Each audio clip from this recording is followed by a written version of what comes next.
You have to learn to be charismatic.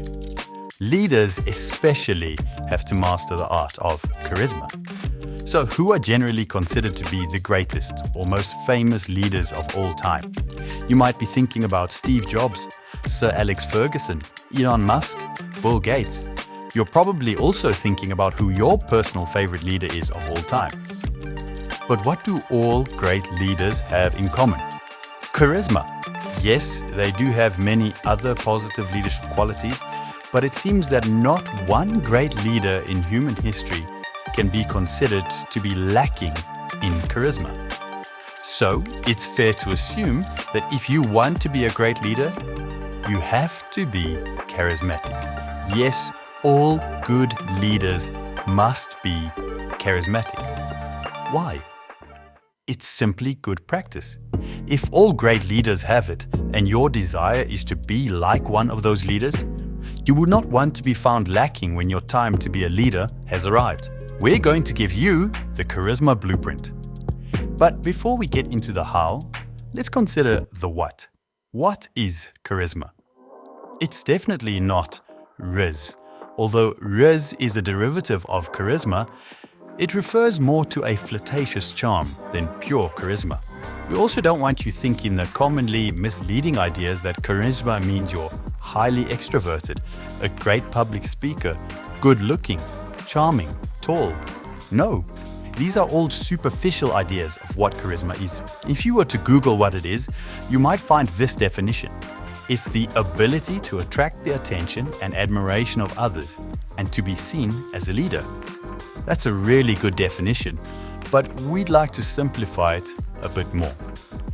We define it as the ability to attract and hold attention, and use that to influence others. Here's a secret. It doesn't require extroversion or jaw-dropping good looks. The Charisma Blueprint accounts for things that are within your control. You can't suddenly become extroverted if you're an introvert. You can't become handsome if you're not. Sorry about that. You can't be tall if you're short. Again, sorry about that. In her book, The Charisma Myth, Olivia Fox-Caban breaks down charisma into three parts: power, warmth, and presence. And the beauty of these qualities is that each can be learned and improved upon. So, let's begin with the first part of the Charisma Blueprint. Power. Power contributes to charisma in a way that you may not expect. It's not about having dominion over others or instilling fear in people because of what you are capable of doing to them, forcing them to listen to you and do whatever you tell them. In this sense, power refers to having firm grounding in your values and beliefs. Charismatic people have to stand for something. They cannot be seen as people who go with the flow or become victims to mob mentality. They have firm grounding in what they believe. They stand for something. They have goals and ambitions. They may have easygoing personalities, but they do not concede or compromise when it comes to their core values. It's this quality that enables them to have self-assurance, which manifests itself as the big C word: confidence. These beliefs, values, and confidence all contribute to the power they exude. So, how does warmth contribute to charisma? When we're talking about warmth, we're not talking about body temperature. Warmth refers to an individual's ability to empathize and connect. Charismatic individuals are able to feel what you feel, to share in your feelings. They allow themselves to connect with people and not distance themselves. This makes them very likable and approachable people. Just like a fire draws people in on a cold night, the warmth of charismatic individuals has a magnetic effect on the people around them. This empathy they possess makes them highly trustable people, which also makes others more inclined to hear their message. And the best part about real warmth is that it cannot be faked. People can sense when someone is not genuinely interested in them or faking a connection. They may, however, still choose to trust a person despite them faking they're interesting people, but that's a story for another day. So be on the lookout for this one. You probably shouldn't trust someone just because of their warm charisma. The final clock in the charisma wheel is presence. People who are present live in the moment. We don't mean that they make crazy, impulsive decisions. What we mean is that they don't allow themselves to be distracted by their thoughts, their phone, or whatever is going on around them. They focus their attention fully on the person or situation at hand.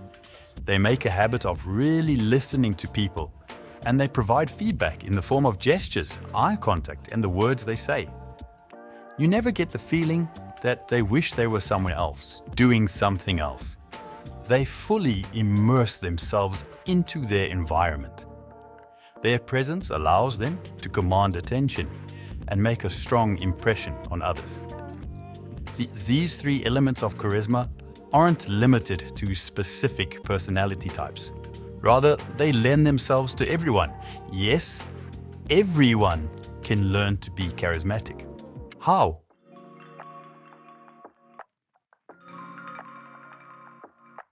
Here's some practical tips you can do right now to improve on each aspect of charisma. Beginning with power, you are to figure out what your values and your beliefs are and live by them. Set goals and walk the path towards achieving your goals. If you say you are going to do something, even if it's just to yourself, do it. To build true confidence, you must build it within yourself first. Real confidence cannot be faked. When it comes to warmth, when people speak to you, listen to understand. Try and see their perspective and feel their feelings. Try not to be dismissive or judgmental. Aim to build a connection with people. You can build a connection by finding common ground. You'll find that if you ask someone enough questions, you can find common ground with anyone. Also, you want to see people as people and not as titles. You don't want to see them as the CEO or the janitor or the barista or the waiter. Look for the person behind the title the world has given them. And presence? You can be present by trying to live in the moment, not in your head. When people speak, really listen to them, which means you aren't listening just to make a reply. You're listening to understand them and what they're saying. You also want to be mindful of your body language. Make eye contact with people. Express open and comfortable body language, which means no crossed arms and no hands in your pockets. The truth is, anyone can be charismatic. So take comfort in knowing that even the most charismatic years were never perfect in all aspects of charisma. We can all work on our charisma a little bit. Yes, even you extroverts. For leaders to be taken seriously, they must be charismatic.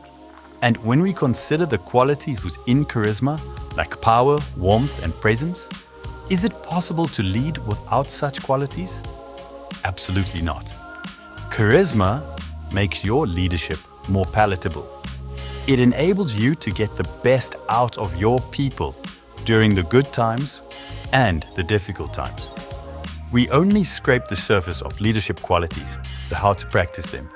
So let us know in the comments which quality of leadership you would like us to cover next.